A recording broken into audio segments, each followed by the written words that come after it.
आज मी तुम्हाला daily skin routine माझं सांगणार आहे। इथे तुम्ही आयब्रोजकडे माझ्या दुर्लक्ष करा, कारण मी ते केलेलं नाही आहेत आणि मला थंडीमध्ये खूप कंटाळा येतो करायला, कारण मला खूप दुखतं।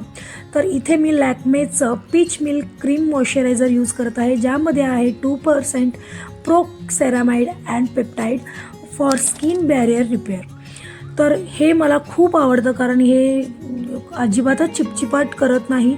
हे मॉइश्चरायझर जेव्हा आपण स्किनला लावतो तेव्हा ते पूर्ण ॲब्झॉर्ब होते आणि 24 तासासाठी पूर्ण मॉइश्चराइज ते लॉक करून घेतं।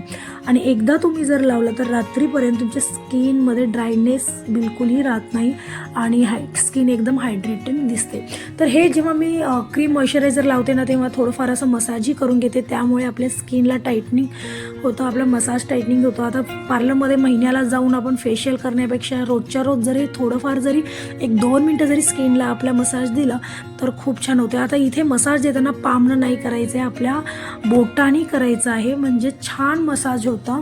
आणि त्यानंतर हे मॉइश्चरायझर लावून झाल्यानंतर मी N+चा हा सनस्क्रीन लोशन लावते। बरं, आता हे 30 SPF आहे आणि हे सनस्क्रीन लोशन मी रोजच्या रोज घरी असले तरी लावते।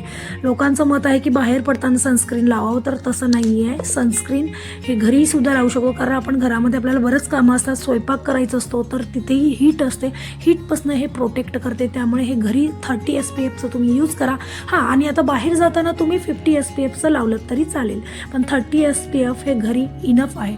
तर अशा प्रकारे मी 2च क्रीम वापरते आणि स्किन रुटीन ठेवते, माझं डेली स्किन रुटीन, आणि त्यामुळे माझी स्किन थोडीशी छानही वाटते, हेल्दीही वाटते, मला तरी वाटते। तुम्हाला वाटते की नाही मला कमेंट करून नक्की सांगा।